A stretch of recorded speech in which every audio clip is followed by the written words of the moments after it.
Salam sejahtera, selamat beraktivitas kembali.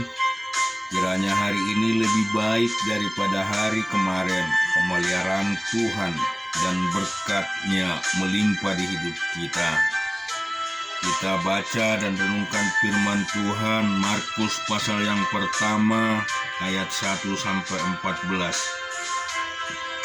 Inilah permulaan Injil tentang Yesus Kristus Anak Allah.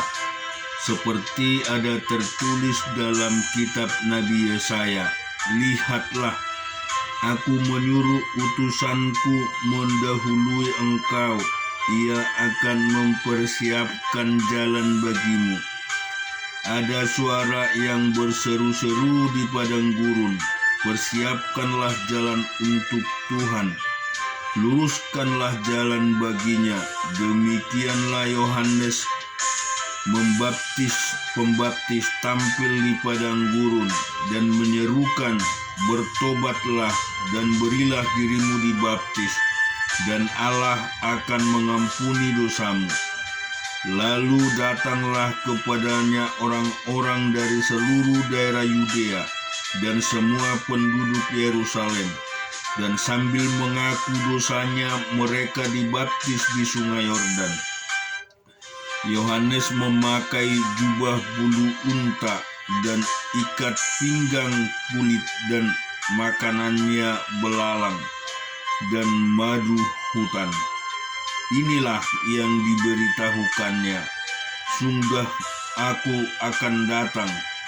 Sesudah aku akan datang, Ia yang lebih berkuasa daripadaku. Membungkuk dan membuka tali kasutnya pun aku tidak layak.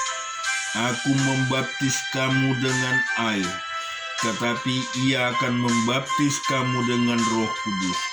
Pada hari itu datanglah Yesus dari Nazaret di tanah Galilea, dan Ia dibaptis di sungai Yordan oleh Yohanes.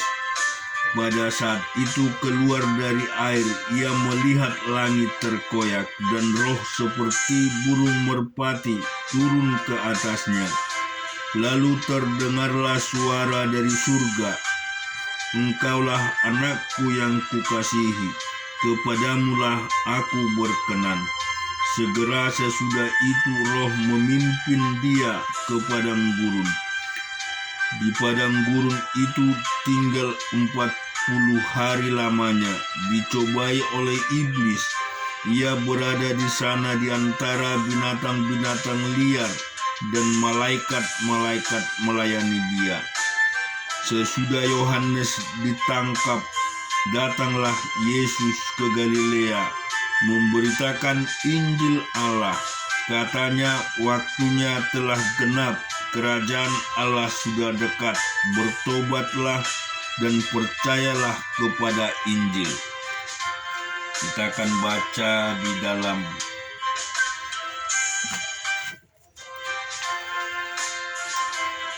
Matius pasal yang ke-18, Matius 21 ayat 18 sampai dengan 27. Pada pagi-pagi hari dalam perjalanannya kembali ke kota, Yesus merasa lapar. Dekat jalan Ia melihat pohon ara, lalu pergi ke situ, tetapi Ia tidak mendapat apa-apa pada pohon itu, selain daun-daun saja. Katanya kepada pohon itu, "Engkau tidak akan berbuah lagi selama-lamanya." Dan seketika itu juga keringlah pohon ara itu. Melihat kejadian itu, tercenganglah murid-muridnya, lalu berkata, "Bagaimana mungkin pohon ara itu sekonyong-konyong menjadi kering?" Yesus menjawab mereka, "Aku berkata kepadamu, sesungguhnya jika kamu percaya dan tidak bimbang, kamu bukan saja akan dapat berbuat apa yang kuperbuat dengan pohon ara itu, tetapi juga jikalau kamu berkata kepada gunung ini, beranjaklah dan tercampaklah ke dalam laut. Hal itu akan terjadi, dan apa saja yang kamu minta dalam doa dengan penuh kepercayaan, kamu akan menerimanya. Lalu Yesus masuk ke bait Allah, dan ketika ia mengajar di situ, datanglah imam-imam kepala serta tua-tua bangsa Yahudi kepadanya dan bertanya, "Dengan kuasa manakah engkau melakukan hal-hal itu? Dan siapakah yang memberikan kuasa itu kepadamu?" Jawab Yesus kepada mereka, "Aku juga akan mengajukan suatu pertanyaan kepadamu, dan jikalau kamu memberi jawabnya kepadaku, aku akan mengatakan juga kepadamu, dengan kuasa manakah aku melakukan hal-hal itu? Dari manakah baptisan Yohanes, dari surga atau dari manusia?" Mereka memperbincangkannya di antara mereka dan berkata, "Jikalau kita katakan dari surga, ia akan berkata kepada kita, 'Kalau begitu, mengapakah kamu tidak percaya kepadanya?' Tetapi jikalau kita katakan dari manusia, kita takut kepada orang banyak, sebab semua orang menganggap Yohanes itu nabi." Lalu mereka menjawab Yesus, "Kami tidak tahu." Dan Yesus pun berkata kepada mereka, "Jika demikian, aku juga tidak mengatakan kepadamu dengan kuasa manakah aku melakukan hal-hal itu." Kita juga akan baca dan renungkan firman Tuhan di Ayub 31 ayat 31 sampai 40. "Jikalau orang-orang di kemahku mengatakan, 'Siapa yang tidak kenyang dengan lauknya?' Malah orang asing pun tidak pernah bermalam di luar.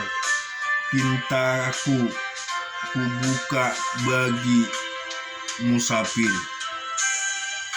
Jikalau aku menutupi pelanggaranku seperti manusia dengan menyembunyikan kesalahanku dalam hatiku,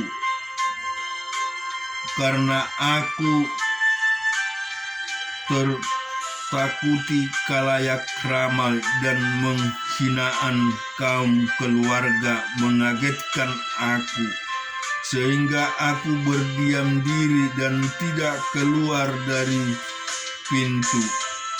Sekiranya ada yang mendengar aku, inilah tanda tanganku. Hendaklah Yang Maha Kuasa menjawab aku. Sekiranya aku surat tuduhan yang ditulis lawanku, sungguh surat itu akan kupikul dan akan kupakai bagaikan mahkota. Setiap langkahku akan kuberitahukan kepadanya. Selaku pemuka aku akan menghadap dia.